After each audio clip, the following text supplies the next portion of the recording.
Hello friends, welcome back to our channel. MPPSC pre 2025 को target करते हुए हम कर रहे हैं एमपीपीएससी के प्रीवियस ईयर क्वेश्चन। और आज जो हम प्रीवियस ईयर क्वेश्चन में हम देखेंगे, यह पेपर है हमारे पास में एमपीपीएससी प्री 2019 का पेपर है। फ्रेंड्स, मैं कई बार कह चुका हूं कि 10 से 15% पेपर जो क्वेश्चन होते हैं वह प्रीवियस ईयर क्वेश्चन आते हैं। अभी देखिएगा, यदि आपका जो प्रीवियस ईयर क्वेश्चन आता है और यदि वह क्वेश्चन गलत कर देते हैं तो आप जो है सिलेक्शन की भीड़ से पीछे हो जाते हैं, क्योंकि यह वह प्रश्न है दोस्तों जो हर कोई हल करता है। यदि आप इन प्रश्नों को गलत कर देते हैं तो वही इसके जो कारण जो है आपका 1 या 2 नंबर से टेस्ट रुक जाता है। अब यूं समझिएगा, जो पे अभी देखना 2019 के पेपर में ही ऐसे एक क्वेश्चन आया कि जो 2018 में आया हुआ था, ज्यों का त्यों पेपर उसने उठाकर 2019 में रख दिया।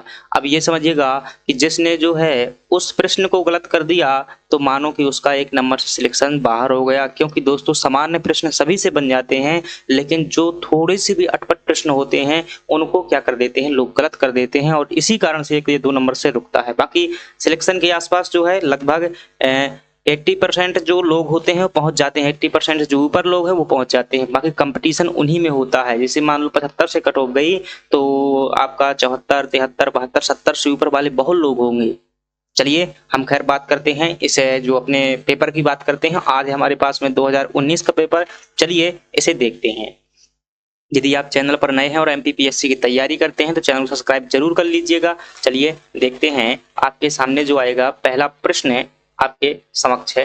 देखिएगा, जो पहला प्रश्न है आपके सामने है कि पूछ रहा है आपसे, जस्ट मिनट, चलिए, कि निम्नलिखित में से किस संवैधानिक संशोधन अधिनियम ने मौलिक अधिकारों की सूची से जो है संपत्ति के अधिकार को क्या कर दिया दोस्तों, समाप्त कर दिया। और वह जो संविधान संशोधन था वह कौन सा संविधान संशोधन था जिसके माध्यम से संपत्ति के अधिकार को समाप्त कर दिया गया था? तो वह संविधान संशोधन था आपका 44 जो कॉन्स्टिट्यूशनल अमेंडमेंट था, संविधान संशोधन जो कि 1978 में हुआ था। चलिए अगले प्रश्न की बात करते हैं दोस्तों।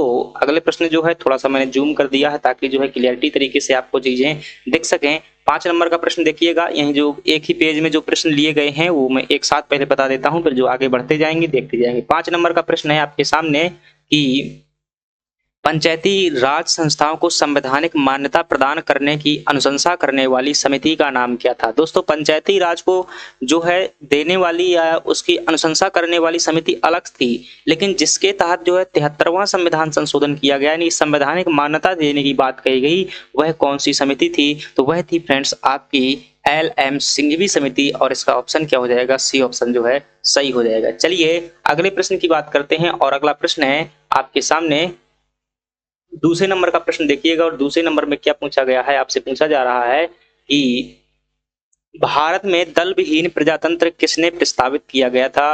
जो दल विहीन प्रजातंत्र था वो किसने प्रस्तावित किया था? तो इसका सही ऑप्शन हो जाएगा दोस्तों, वैसे तो जो है महात्मा गांधी ने भी इसको दिया था, लेकिन जिसकी वजह से ज्यादा फेमस हुआ था वो कौन थे? जयप्रकाश नारायण जो है, इन्होंने दल विहीन प्रजातंत्र की बात की। दल विहीन प्रजातंत्र का मतलब क्या होता है कि एक ऐसा लोकतंत्र होगा जिसमें कोई भी राजनीतिक दल नहीं होगा। चलिए अगले प्रश्न की बात करते हैं। और फ्रेंड्स आपके सामने है तीसरे नंबर का प्रश्न, जिसमें आपसे पूछा जा रहा है कि भारत की प्रथम महिला मुख्य निर्वाचन आयुक्त कौन थी? और जो भारत की प्रथम महिला मुख्य निर्वाचन आयुक्त थी वो कौन थी दोस्तों? VS रमा देवी जो है भारत की प्रथम महिला मुख्य निर्वाचन आयुक्त थी। चलिए अगले प्रश्न की बात करते हैं। और अगला प्रश्न है आपके सामने चौथे नंबर का प्रश्न, जिसमें पूछा जा रहा है आपसे कि संविधान का कौन सा अनुच्छेद भारत के नियंत्रक और महालेखा परीक्षक के कर्तव्यों की बात करता है? दोस्तों, अगर पद का प्रावधान पूछा जाए तो आपका 148 में हो जाएगा, यानी कि 1948 में। लेकिन कर्तव्य और शक्तियां जो है आपकी कहाँ देखने को मिल जाएंगी?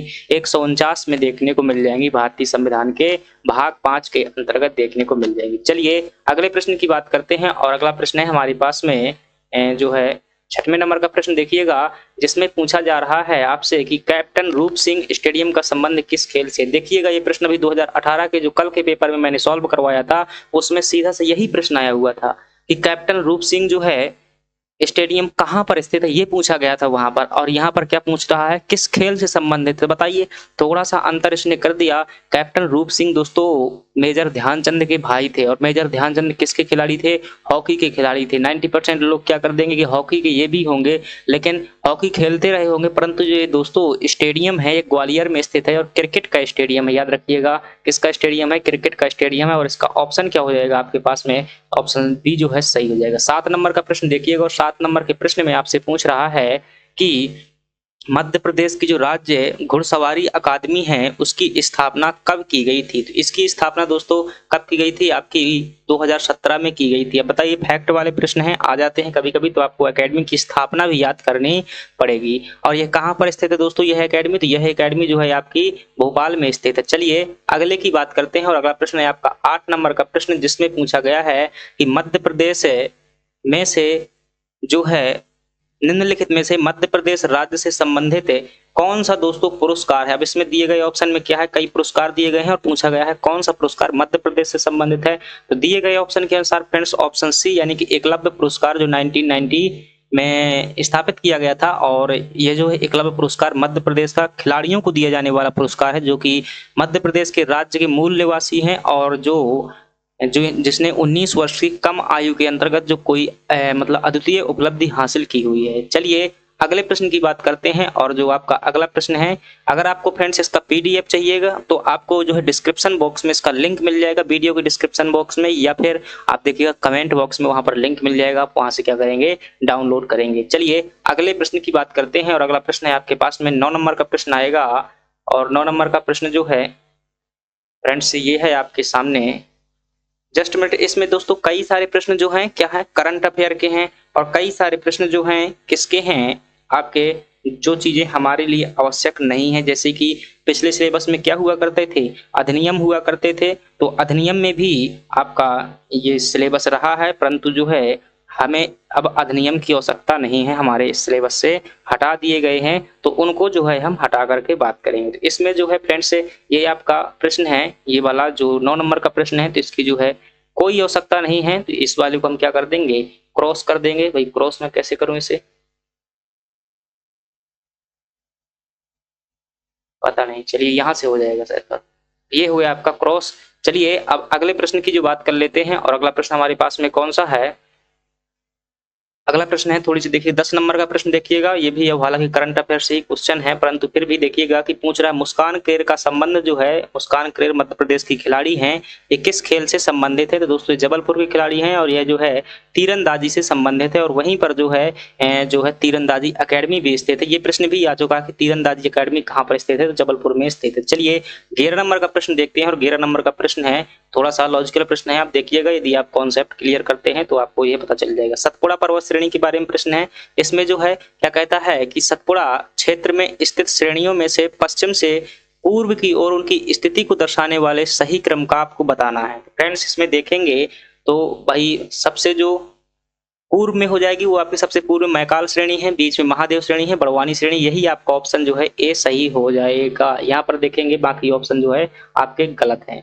अगली बात करते हैं और जो अगला प्रश्न है आपके सामने 12 नंबर का प्रश्न देखिएगा, जिसमें पूछा जा रहा है कि किस नदी घाटी जो है वो अपने खट्ट भूमि के लिए जानी जाती है, यानी कि दोस्तों सीधा सा मतलब है अवनलिका अपर्दन के लिए जानी जाती है। और यह नदी कौन सी है, यह नदी जो है मध्य प्रदेश की चंबल नदी है जो अपनी अवनलिका अपर्दन के लिए जानी जाती है। चलिए अब नेक्स्ट प्रश्न की बात करते हैं फ्रेंड्स। अगर मैं यहाँ पर एक्सप्लेन करूंगा डिटेल में तो काफी समय लग जाएगा, और तो आप समझिएगा, अगर यदि आप डिटेल से क्वेश्चन देखना चाहते हैं ना मुझसे मैं किस प्रकार से पढ़ाता हूं, तो आप जो है मैं डेली एफएलटी एक करवाता हूं, सभी प्रश्न लेता हूं साथ में, चाहे वो प्रीवियस ईयर आए हुए हों, और एक प्रश्न से ही क्या कर देता हूं उस टॉपिक को समाप्त कर देता हूं। जैसे वहां पर चंबल नदी आ जाती है ना, जो मैं एफएलटी करवाता हूं, तो पूरी की पूरी चंबल नदी आपकी एक क्वेश्चन में ही समाप्त हो जाती है। तो आप वो टेस्ट सीरीज जरूर ज्वाइन कीजिएगा। मैं 11 टेस्ट सीरीज अभी तक करवा चुका हूँ, आज जो है 12 नंबर की टेस्ट सीरीज होगी शाम के टाइम पर, तो आप उसे जरूर देखिएगा, बहुत महत्वपूर्ण है। 10,000 क्वेश्चन जो है उसमें करवाने का टारगेट रखा है और 75% परीक्षा में क्वेश्चन आने की भी मैंने जो है बात की हुई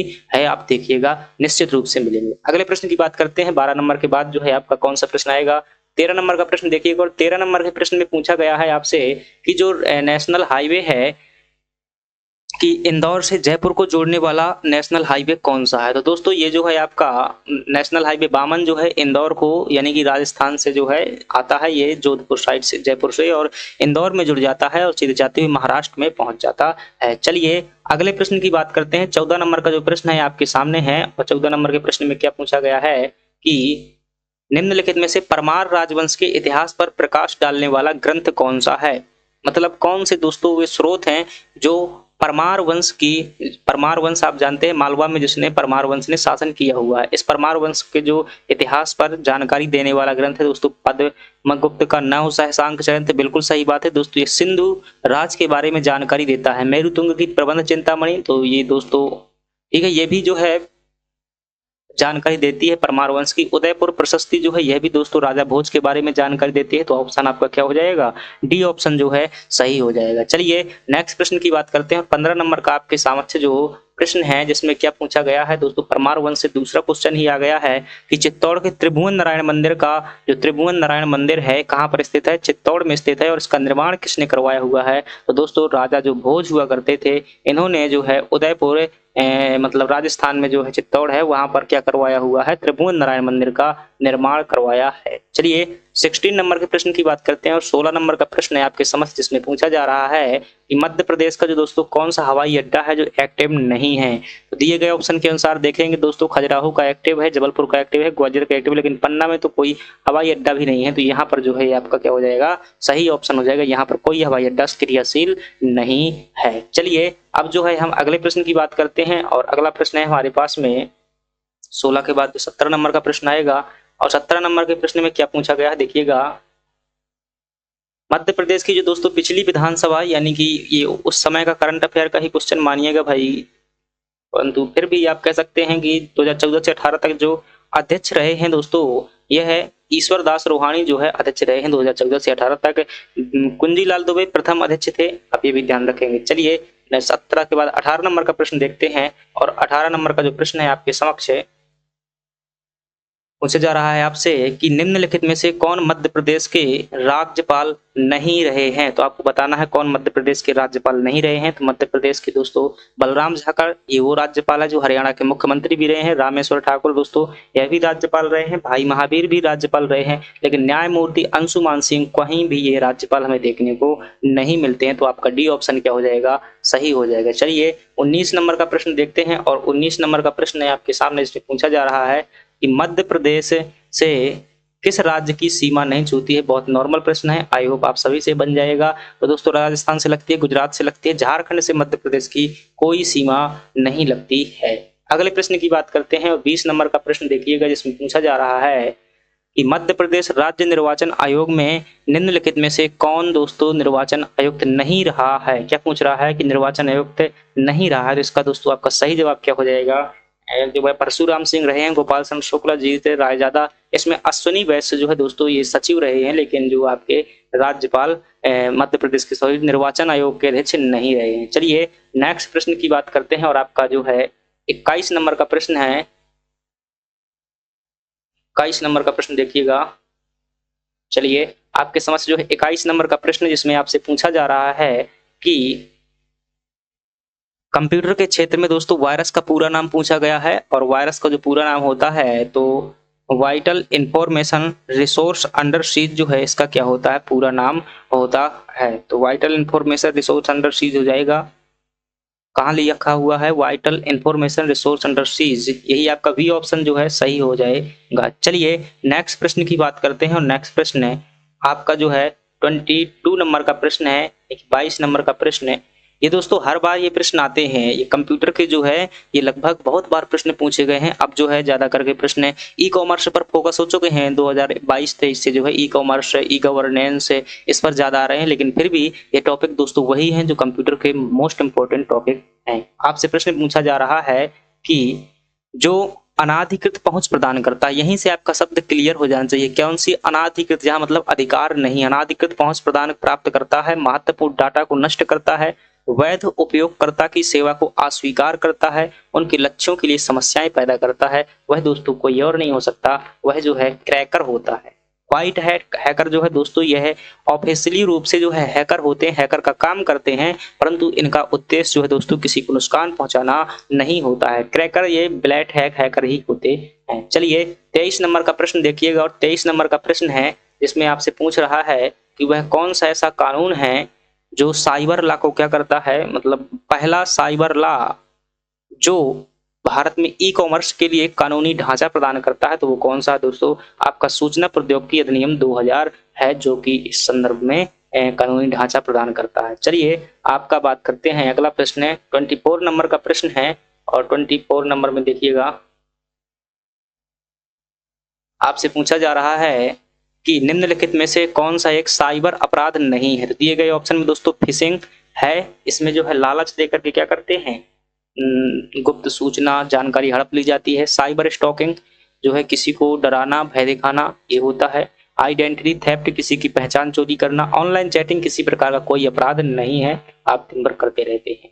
चलिए नेक्स्ट प्रश्न की बात करते हैं, और नेक्स्ट प्रश्न है 24 के बाद 25 नंबर का प्रश्न है, जिसमें पूछा गया है ईमेल पता दिया हुआ है और इसमें जो है डोमेन नाम पूछा गया है, तो आप बताएंगे कि डोमेन नाम क्या है। तो आप बता दीजिएगा कि @ के जो दोस्तों पहले का नाम होता है वही क्या है आपका, सॉरी बाद का नाम है जो आपका डोमेन नेम हो जाएगा, ये आपका क्या हो जाएगा, यूजर नेम हो जाएगा। पहले वाला नाम होता है यूजर नेम, बाद वाला क्या होता है, डोमेन नेम होता है। @ के बाद में क्या है आपका IT डेस्क, ये वाला हो जाएगा। आपका सही जवाब जो है सी ऑप्शन हो जाएगा। चलिए सी ऑप्शन जो है इसका सही ऑप्शन है। नेक्स्ट प्रश्न की बात करते हैं, जो 26 नंबर का प्रश्न है, और 26 नंबर में क्या प्रश्न है, राष्ट्रीय मानव अधिकार आयोग से दोस्तों प्रश्न लिया गया है। अभी भी आयोग है आपके, लेकिन बहुत कम मात्रा में है, हटा दिए गए हैं। पॉलिटी वाली यूनिट में लिखा हुआ है राष्ट्रीय और राज्य स्तर के जो मतलब निकाय हैं ऐसा लिखा हुआ है, तो उसमें पूछा जा सकता है। तो क्या पूछा गया है, प्रश्न है आपके सामने कि जो राष्ट्रीय मानव अधिकार आयोग है और उसके जो अध्यक्ष और सदस्य होते हैं, उनकी जो सिफारिश करने वाली समिति होती है, कौन इसका सदस्य होगा, कौन अध्यक्ष होगा, उसमें कौन शामिल नहीं होता है। समझ में आ रहा ना? जैसे ये समझिएगा भाई कि यहाँ पर जो है क्या है, राष्ट्रीय मानव अधिकार आयोग के अध्यक्ष और सदस्य बैठे हुए हैं। यहाँ पर कौन बैठेगा, इसके लिए एक समिति होती है और वह क्या करती है दोस्तों, सिफारिश करती है कि यहाँ पर कौन जाएगा। प्रश्न पूछ रहा है कि सिफारिश करने वाली समिति में कौन सदस्य नहीं होता है। तो फ्रेंड्स प्रधानमंत्री होता है, कुल 6 सदस्य होते हैं। प्रधानमंत्री होता है, लोकसभा का अध्यक्ष होता है, लोकसभा में विपक्ष का नेता होता है, राज्यसभा का सभापति नहीं होता है। फ्रेंड्स राज्यसभा का जो होता है उपसभापति इसका क्या होता है, सदस्य होता है। चलिए 27 नंबर के प्रश्न की बात करते हैं, और 27 नंबर का प्रश्न जो है आपके सामने है। ये प्रश्न आपको नहीं करना चाहिए, ये प्रश्न क्योंकि आपको ये प्रश्न नहीं करना है क्योंकि ये सिलेबस के अनुसार नहीं है। चलिए अगली बात करते हैं, और अगला जो प्रश्न है आपके समक्ष है 27 नंबर का प्रश्न है, जिसमें पूछा जा रहा है कि जो राज्य मानव अधिकार आयोग होता है उसके अध्यक्ष एवं सदस्यों की नियुक्ति किसके द्वारा की जाती है। तो फ्रेंड्स यह जो है राज्यपाल के द्वारा नियुक्ति की जाती है। चलिए जो है आपका 29 नंबर का प्रश्न देखते हैं। ये प्रश्न भी आपको करने की कोई आवश्यकता नहीं है, क्योंकि यह भी जो है आपका अधिनियम वाला प्रश्न है। फ्रेंड्स पहले अधिनियम हुआ करते थे सिलेबस में, जो वर्तमान में नहीं है। चलिए अगली बात करते हैं, और अगला प्रश्न है हमारे पास में 30 नंबर का प्रश्न। यह भी आपका जो प्रश्न दोस्तों हमारे लिए यूजफुल नहीं होगा। अगली बात करते हैं, चलिए 31 नंबर का जो प्रश्न है, ये प्रश्न है आपके लिए है, और इसमें पूछा जा रहा है आपसे कि वह कौन सा उपग्रह है जो शैक्षणिक उपग्रह था, शैक्षणिक संस्थान उपग्रह है, मतलब शिक्षा से संबंधित उपग्रह कौन सा दोस्तों। ये सत्यभामा सेट जो है शिक्षा से संबंधित उपग्रह है। कल्पना दोस्तों मौसम संबंधी है, कार्टोसैट जो है आपका सुदूर संवेदन का है, और इनसैट जो है आपका संचार, ये सूचना और संचार से संबंधित है। चलिए नेक्स्ट प्रश्न की बात करते हैं। 32 नंबर का प्रश्न जो है आपके सामने है, कौन सा प्रदूषण नॉकनी सिंड्रोम के लिए उत्तरदायी है। तो नॉकनी सिंड्रोम के लिए जो उत्तरदायी है वो आपका कौन सा होगा भाई। पारा से दोस्तों क्या होता है, मिनी माता रोग होता है। कैडमियम से जो है इटाई रोग होता है, और आर्सेनिक से दोस्तों ये मानसिक स्तर की बीमारी होती है।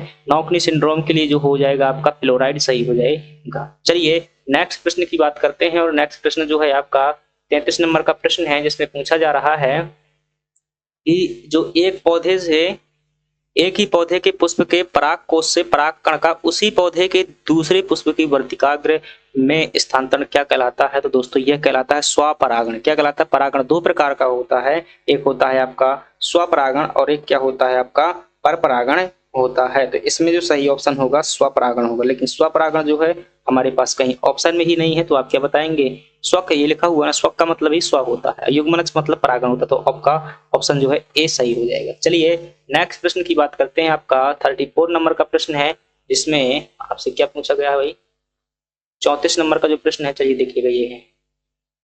आपसे पूछा जा रहा है कि निम्न में से कौन सी उच्च स्तरीय प्रोग्रामिंग भाषा है। तो दोस्तों कोबोल, पास्कल, बेसिक, ये सभी जो है आपकी उच्च स्तरीय प्रोग्रामिंग भाषा है। और दोस्तों पूछा जाए प्रथम उच्च स्तरीय प्रोग्रामिंग भाषा कौन सी थी, तो फोर्ट्रॉन जो है वो प्रथम उच्च स्तरीय प्रोग्रामिंग भाषा थी। चलिए नेक्स्ट प्रश्न की बात करते हैं। और आपका जो 35 नंबर का प्रश्न है, आपसे पूछा जा रहा है कि मनुष्य की मुख गुहा जो होती है उनमें से किसका पाचन प्रारंभ होता है। तो आपको बताना है कि मुख गुहा में किसका पाचन प्रारंभ होता है। तो आप क्या बताएंगे, जो है फ्रेंड्स कार्बोहाइड्रेट का पाचन जो है यहाँ पर प्रारंभ हो जाता है। चलिए नेक्स्ट प्रश्न की, और प्रोटीन का पाचन दोस्तों छोटी आंत में होता है, वसा का पाचन भी छोटी आंत में होता है। चलिए नेक्स्ट क्वेश्चन है आपके पास में 36 नंबर क्वेश्चन।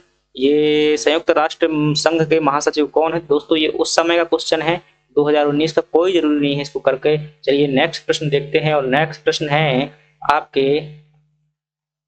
37 नंबर का प्रश्न है, जिसमें पूछा जा रहा है कि निम्नलिखित में से कौन सा चित्रकार जो है 1922 में मध्य प्रदेश में जन्मे किंतु 1950 के बाद फ्रांस में रह करके कार्य किया और 2016 में नई दिल्ली में देहावसान हो गया। तो फ्रेंड्स ये भी आपका करंट अफेयर क्वेश्चन है, फिर भी चाहे तो आपके आई थिंक सैयद हैदर रजा हैं। आप देखिएगा, ये करंट अफेयर का लग रहा है मुझे, मैंने छोड़ दिया है। चलिए अगली बात करते हैं। और अगला प्रश्न है हमारे पास में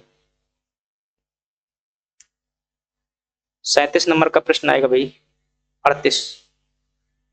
और 38 नंबर के प्रश्न में पूछा गया है कि मानव सभ्यता के विकास की कहानी दर्शाने वाला देश का सबसे बड़ा संग्रहालय इंदिरा गांधी मानव संग्रहालय कहाँ पर स्थित है। तो आप क्या बताएंगे दोस्तों, यह शुरुआत में तो नई दिल्ली में स्थित हुआ करता था, लेकिन बाद में वहां जगह कम होने के कारण से भोपाल में स्थानांतरित करके लाया गया था 1982 में। 1977 में जो है इसे दिल्ली में स्थापित किया गया था। ये देश का सबसे बड़ा संग्रहालय है। चलिए अब देखते हैं हम जो है 39 नंबर का प्रश्न देखते हैं। और 39 नंबर का एक करंट अफेयर का प्रश्न है, कोई जरूरी नहीं इसे करके अगली बात करते हैं। 40 नंबर का प्रश्न देखते हैं। और आपसे पूछा गया है, मोस्ट इंपोर्टेंट प्रश्न है कि उच्चतम न्यायालय के किस मामले के निर्णय के कारण संविधान के अनुच्छेद 21 के कार्यक्षेत्र का विस्तार कर शिक्षा के अधिकार को उसमें शामिल कर दिया गया। दोस्तों सुप्रीम कोर्ट ने 2019 में एक केस दिया था, और वो केस था उन्नी कृष्णन का केस, और इसमें कहा था कि शिक्षा के अधिकार को मौलिक अधिकार बनाया जाना चाहिए। तो इसी के कारण जो है अनुच्छेद 21 में 21A जोड़ा गया और शिक्षा के अधिकार को जो है मौलिक अधिकार जोड़ा गया 66 जो है आपका। चलिए अगली बात करते हैं। और अगला जो प्रश्न है आपके सामने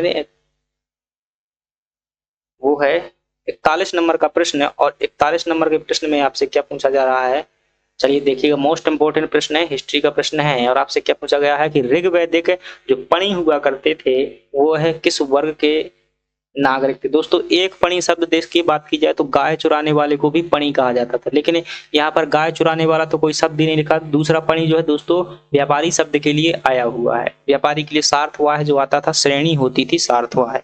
अगले प्रश्न की बात करते हैं। और अगला प्रश्न है आपका जो है 42 नंबर का प्रश्न है, चंड प्रद्योत किस प्राचीन गणराज्य के राजा थे। दोस्तों ये वही चंड प्रद्योत हैं जो अवंती के राजा हुआ करते थे, और इन्हें जो है पीलिया नाम का रोग हो गया था, जिसे जीवक नाम का राजवैद्य जो है मगध से आया हुआ था, बिंबिसार ने भेजा था। तो चलिए आपका ऑप्शन जो है सी सही हो जाएगा। और जो है नेक्स्ट प्रश्न की बात करते हैं 43 नंबर का, जिसमें आपसे पूछा गया है कि तारीख ए फिरोज शाही जो पुस्तक थी उसके लेखक कौन थे। तो तारीख ए फिरोज शाही के दोस्तों लेखक हैं आपके, वो कौन है, जियाउद्दीन बरनी है। और जो शम्स सिराज जो है इन्होंने तबकात नासरी लिखी हुई है। चलिए नेक्स्ट जो प्रश्न की बात करते हैं, नेक्स्ट प्रश्न है आपके सामने दोस्तों। इसी प्रकार से आप जो है करिएगा ताकि जो है बार बार आपके चीजें दिमाग में गुजरती रहें। प्रश्न जितने सॉल्व करेंगे प्री के लिए उतने ही अच्छा है। चलिए ये प्रश्न गायब कर दिया गया है शायद। अगली बात करते हैं, अगला प्रश्न हमारे पास में आएगा और वो कौन सा है, 45 नंबर का प्रश्न है, जिसमें क्या पूछा जा रहा है कि जो हिंदू विधवा पुनर्विवाह अधिनियम किस वर्ष पारित किया गया था। फ्रेंड्स ध्यान कीजिएगा, जो ईश्वर चंद्र विद्यासागर थे उन्होंने बहुत कोशिश की थी इस संदर्भ में, और उनके प्रयासों से 1856 में कैनिंग के समय पर जो है यह अधिनियम लाया गया था। और जो समाज सुधारक थे विद्यासागर जी, उनके प्रयासों को सफल बनाया गया था।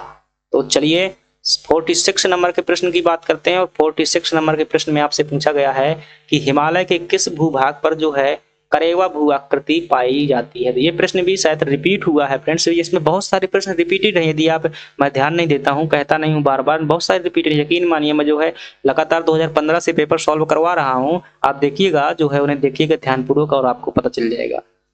हिमालय के किस भाग पर करेवा भू आकृति, यहाँ से लगातार प्रश्न अभी जो क्या पूछा गया था, करेवा भू आकृति वास्तव में कश्मीर घाटी में है, और कश्मीर घाटी से पिछली बार प्रश्न पूछा गया था, तो कश्मीर घाटी से थोड़ा सा डिटेल में पढ़ लेंगे। तो मैं ये कहता हूँ भाई साहब, जरूर इसे जो है, जो मैं FLT करवाता हूँ ज्वाइन कीजिएगा, बहुत इंपॉर्टेंट FLT है उसमें, क्योंकि बहुत डिटेल में जो है सभी फैक्ट करवाता हूँ भाई, 5-6 बार फ्री दे चुका हूँ, काफी जो है अनुभव है फैक्टों का, तो जो है आप ले लीजिएगा, निःशुल्क है ये, आप किसी कोई कोचिंग नहीं है, जो है ये आपका फ्री का सब कुछ मिलता है यहाँ पर। बस क्या है, लेकिन हमारी मानसिकता क्या होती है ना, ऐसी मानसिकता होती है कि जो छोटे चैनल होते हैं या फिर हम जैसे सामान्य लोग, कोई बोलता है तो उसे लगता है कि जो बड़ी कोचिंग में खड़ी होकर के बोलेगा तभी वही चीजें सत्य हैं, लेकिन ऐसा नहीं है फ्रेंड्स।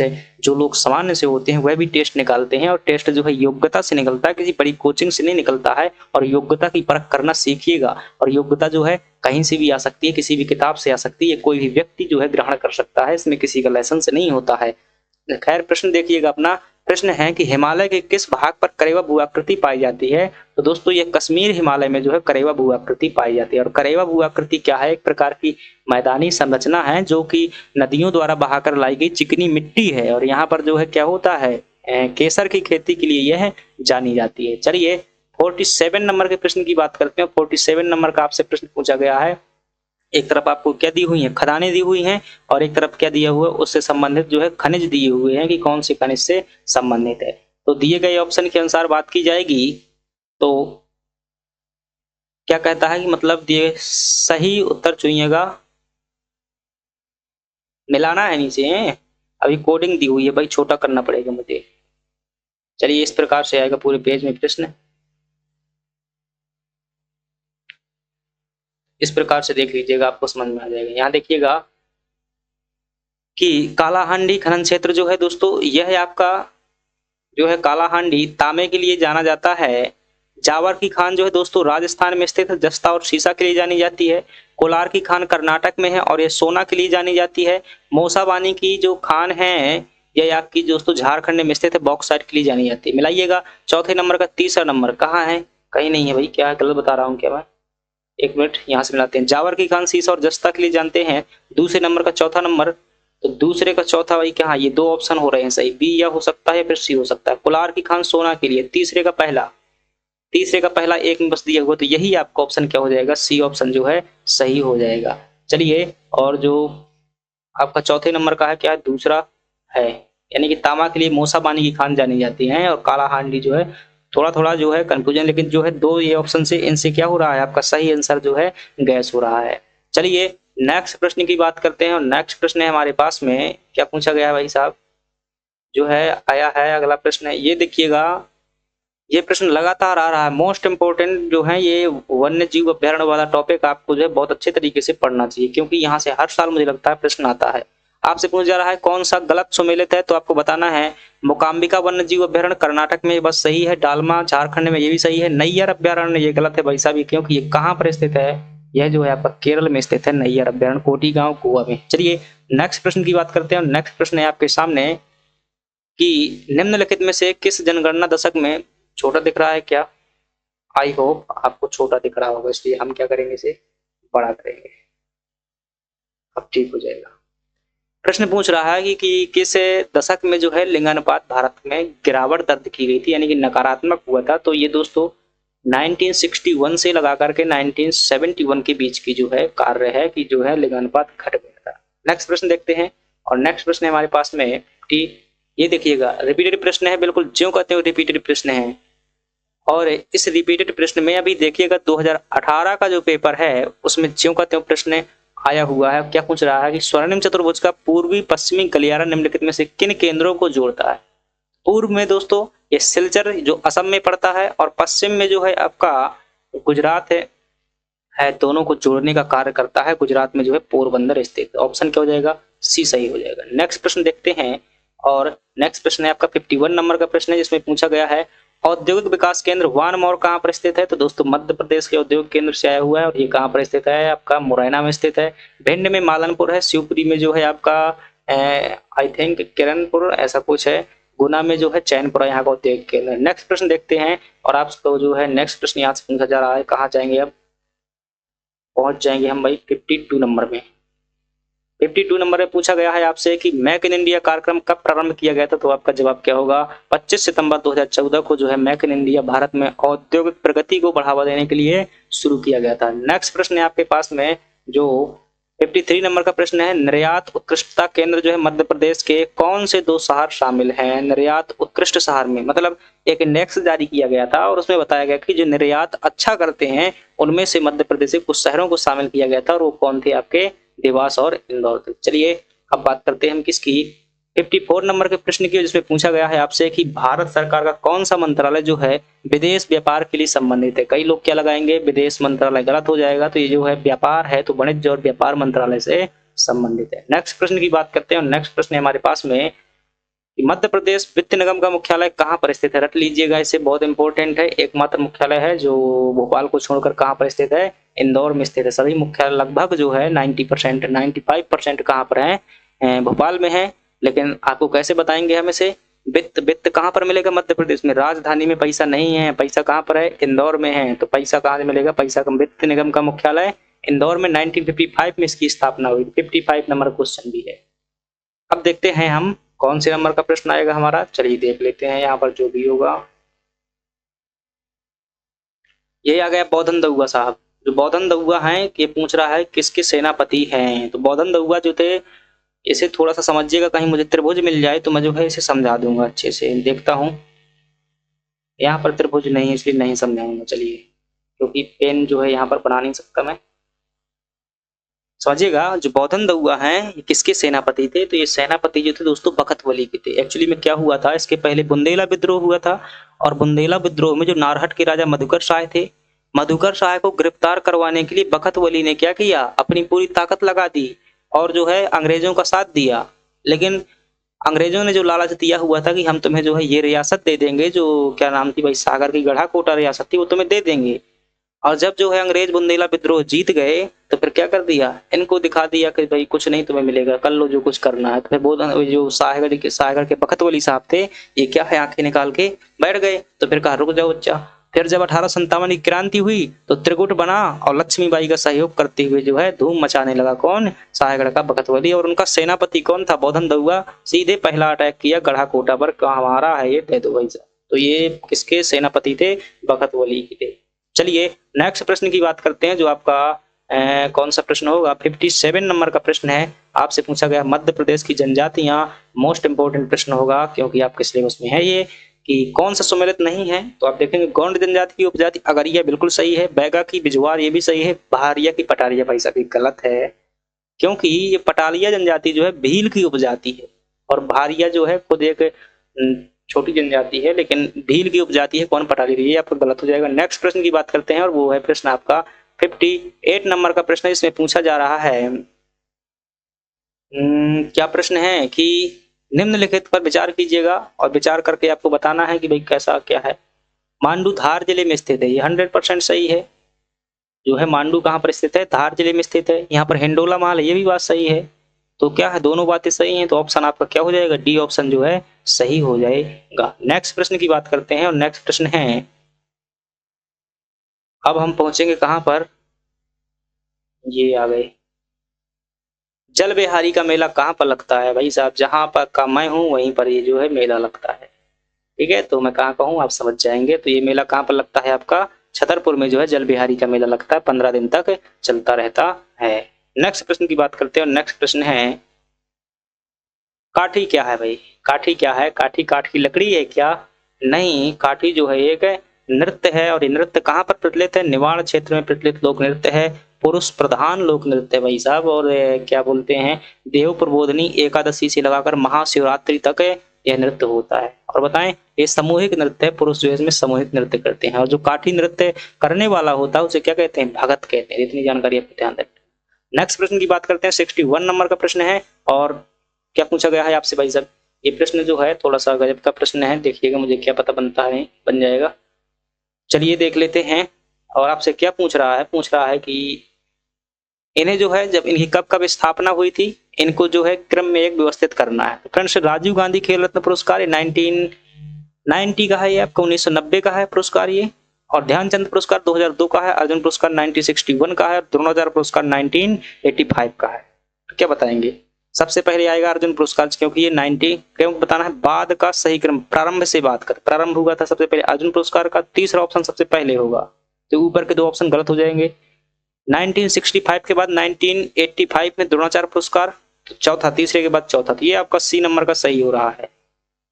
चलिए खैर, बाकी जो भी हो आप देखते रहना। अगली बात करते हैं और अगला प्रश्न है कौन से नंबर का होगा, 62 नंबर का प्रश्न होगा।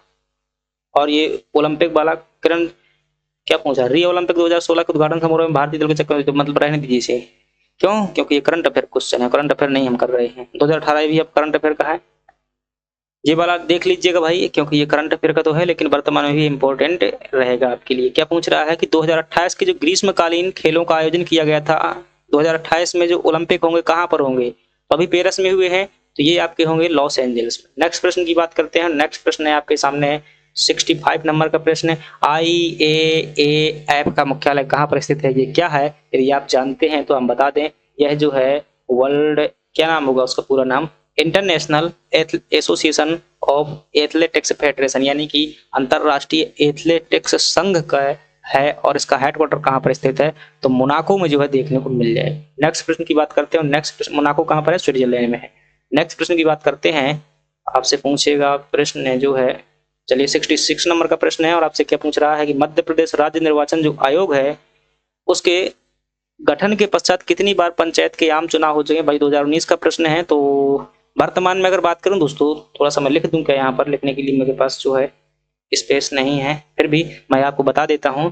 जो आप देखिएगा, सबसे पहली बार 1994 में जो है Madhya Pradesh state election commission का क्या किया गया था, गठन किया गया था। और 94 और 5 में क्या हुए थे, मध्य प्रदेश में प्रथम पंचायती राज चुनाव हुए थे ऑफिशियली, यानी कि 73 कॉन्स्टिट्यूशनल अमेंडमेंट के अकॉर्डिंग। तो फिर जो है 1945 में पहले हो गए, तो 2000 में दूसरे हो जाएंगे, 2001 और 2000 में तीसरे हो जाएंगे, 2005-6 में चौथे हो जाएंगे, 2011 10-11 में, और 5 में हो जाएंगे आपके 15-16 में, और छठे में हो जाएंगे आपके 19-20 में, 7वें नंबर के आई थिंक 6-7 नंबर के चुनाव हो चुके हैं। तो ये इसका 7, जो वर्तमान के अनुसार बात की जाए तो 7 नंबर तक के चुनाव हो चुके हैं। नेक्स्ट प्रश्न की बात करते हैं। नेक्स्ट प्रश्न का, ये प्रश्न जो उस समय के अनुसार दोस्तों देखा जाए तो 4 सही था इसका, लेकिन ये अभी सही नहीं होगा अब, क्योंकि ज्यादा चुनाव हो चुके हैं। नेक्स्ट प्रश्न देखते हैं, 67 नंबर का प्रश्न है, राज्य निर्वाचन जो आयोग होता है वह किसके तहत नगरीय निकायों का चुनाव करवाता है? तो आपको पता होगा कि जो आर्टिकल आपका 243 के है, इसके तहत जो क्या किया जाता है, राज्य निर्वाचन आयोग चुनाव करवाता है पंचायत और नगरीय निकाय दोनों के। नेक्स्ट प्रश्न की बात करते हैं। नेक्स्ट प्रश्न है आपके पास में 68 नंबर का प्रश्न की पंचायती राज विषय संविधान की किस सूची के अंतर्गत आता है? तो 3 सूचियां होती हैं, उनमें से जो राज्य सूची है, राज्य सूची में राज्य सरकार का अधिकार होता है, पंचायती राज राज्य सूची का विषय है। चलिए नेक्स्ट प्रश्न की बात करते हैं। नेक्स्ट प्रश्न है 69 नंबर का, पूछ रहा है कि संविधान के कौन से भाग में पंचायती राज संबंधित प्रावधान किए गए हैं? तो देखिएगा, जो पंचायती राज संबंधी प्रावधान है वो आपके जो है भारतीय संविधान के कौन से भाग में पंचायती राज से संबंधित प्रावधान किए गए हैं? तो फ्रेंड्स, इसका सही जवाब जो हो जाएगा आपका, तो मैं थोड़ा सा कंफ्यूज हो रहा हूं यहाँ पर, भाग 9 और अनुसूची 13 आपका जो है ऑप्शन ये सही हो जाएगा, डी नंबर का। नेक्स्ट प्रश्न की बात करते हैं और नेक्स्ट प्रश्न में जो है आपका वो है,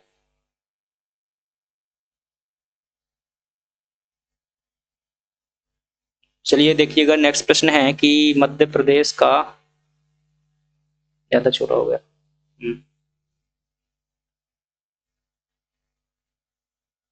मध्य प्रदेश के निम्नलिखित शहरों में से किसकी जनसंख्या 2011 की जो जनगणना के अनुसार 10 लाख से ज्यादा नहीं है? कौन सा शहर हो सकता है? भोपाल की भाई ये तो बहुत ज्यादा है, लगभग 18 लाख है, ग्वालियर की भी इतनी है, जबलपुर की 23 लाख है, तो उज्जैन की जो है 10 लाख से कम है। नेक्स्ट प्रश्न की बात करते हैं और नेक्स्ट प्रश्न है आपके सामने 71 नंबर का प्रश्न है। आप जो तैयार हो जाइएगा आंसर बताने के लिए। बताइए कितना अच्छा प्रश्न आया होगा, लेकिन पता है सही नहीं होगा, गलत हो जाएगा। JSP का मतलब क्या होता है और इसका पूरा नाम होता है जो है Java system protocol, Java simple pages, Java server pages क्या होता है इसका पूरा नाम होता है। नेक्स्ट प्रश्न की बात करते हैं, वो है आपके सामने 72 नंबर का प्रश्न है, जिसमें पूछ रहा है मोस्ट इंपोर्टेंट प्रश्न। लगातार मुझे लगता है यही प्रश्न आ जाता है, आपको रट लेना चाहिए क्या। हम बताएं जैसे search engine, web browser, virus, antivirus, ये 4 चीजें रट लेना चाहिए, कभी नहीं भूलना चाहिए, क्योंकि 1 नंबर का मिलेगा आपको।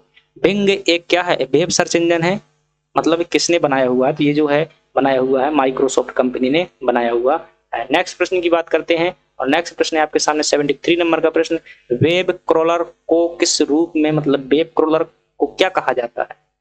तो ये दोस्तों वेब स्पाइडर होते हैं जो जानकारी देते रहते हैं इससे संबंधित, वेब क्रॉलर। तो आपका ऑप्शन क्या हो जाएगा, सी जो है सही हो जाएगा। नेक्स्ट प्रश्न की बात करते हैं, और नेक्स्ट प्रश्न जो है आपके सामने कहाँ पहुंचेंगे, अब हो जाएंगे हम, चलिएगा 74 नंबर है ना, हाँ ठीक है। 74 नंबर का प्रश्न है आपके समझ, जिसमें पूछ रहा है कि निम्नलिखित में से किस समूह में केवल आउटपुट डिवाइस है। तो आप बात करेंगे इसमें, देखेंगे स्कैनर इनपुट डिवाइस है, ये नहीं होगा। कीबोर्ड ये भी इनपुट डिवाइस है। यहाँ क्या पूछ रहा है, आपसे पूछ रहा है कि कौन जो है आउटपुट डिवाइस है।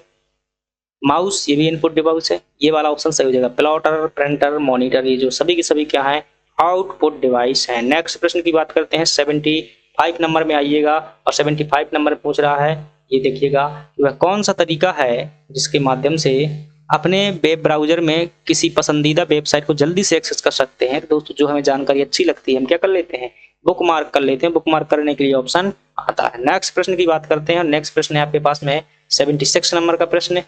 ये तो भाई नहीं करेंगे, क्योंकि ये क्या है, अधिनियम वाला प्रश्न है, और ये भी नहीं करेंगे, कोई नहीं करे जाएगा, ये अधिनियम वाले प्रश्न है, इन्हें हटाएंगे। अगली बात करते हैं, हाँ यहाँ से देख लेते हैं, ये भी अधिनियम का है, ये देख लेते हैं। आपसे प्रश्न पूछ रहा है कि भारत में अंतरिक्ष कार्यक्रम के जनक किसे कहा जाता है। तो दोस्तों जो विक्रम साराभाई जी हैं, इन्हें क्या कहते हैं, अंतरिक्ष कार्यक्रम का जनक कहते हैं।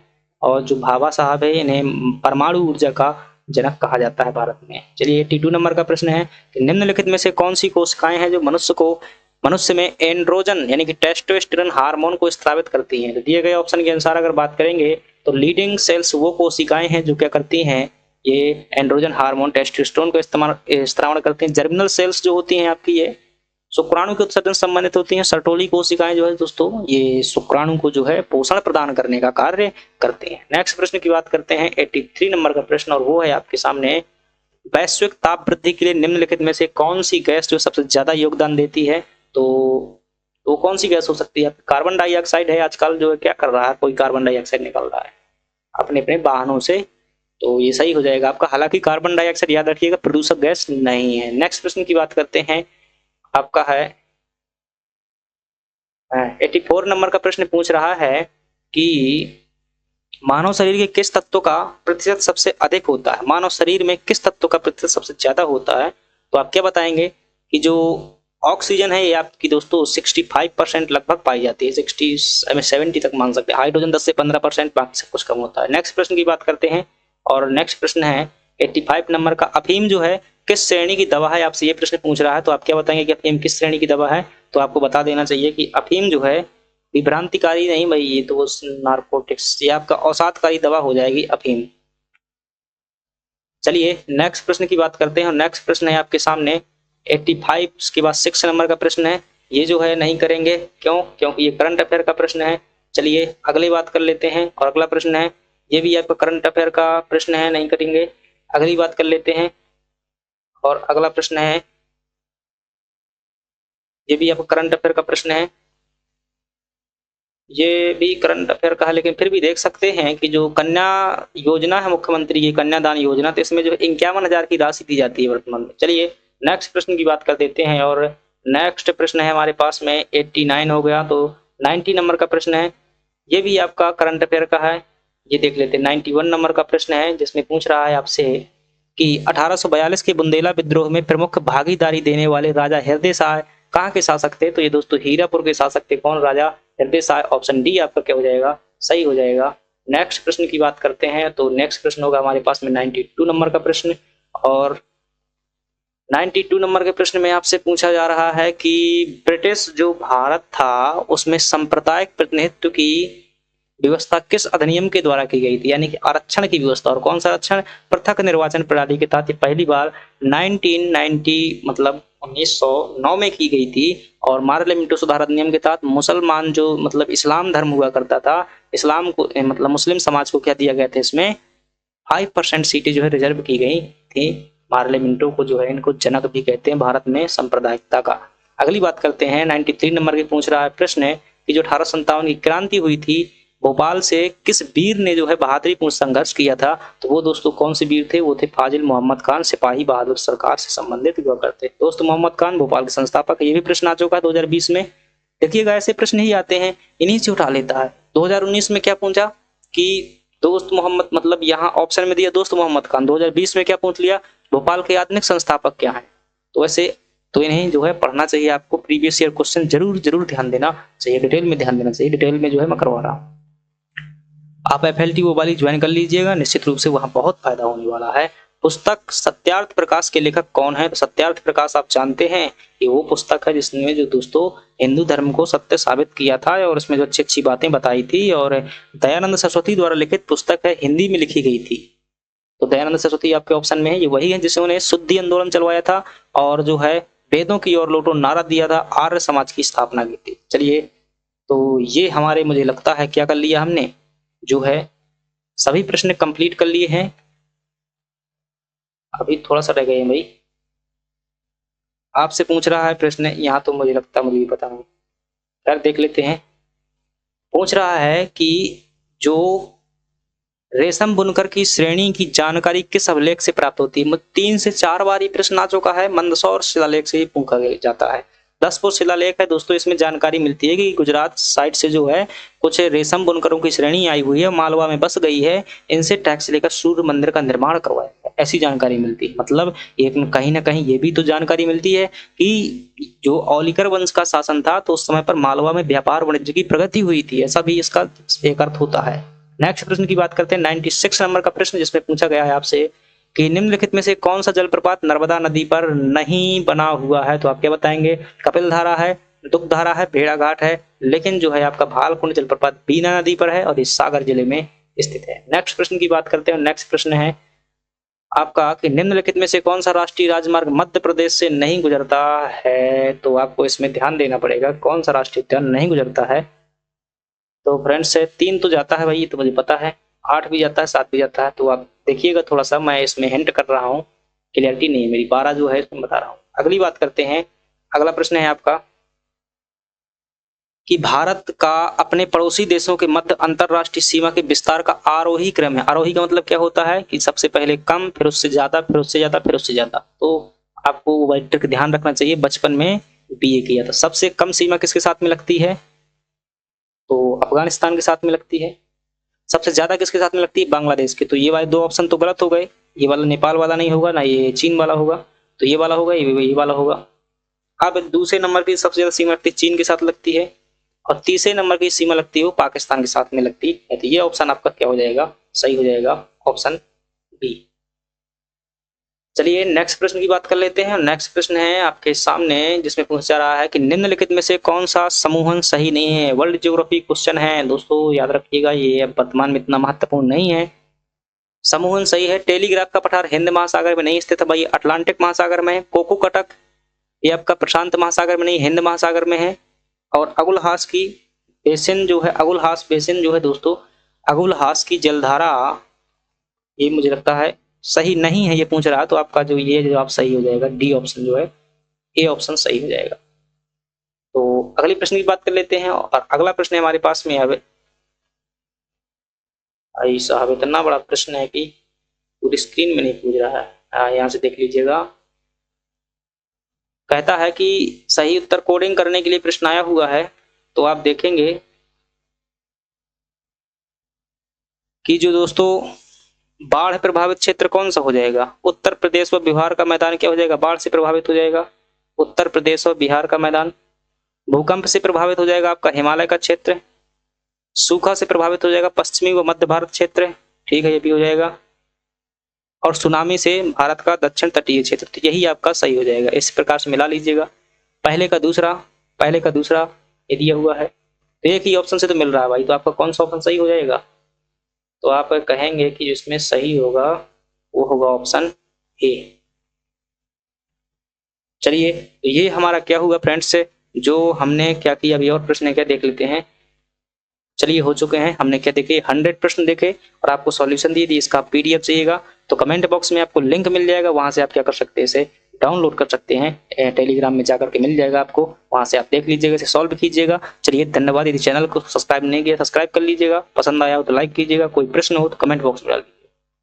धन्यवाद, थैंक यू।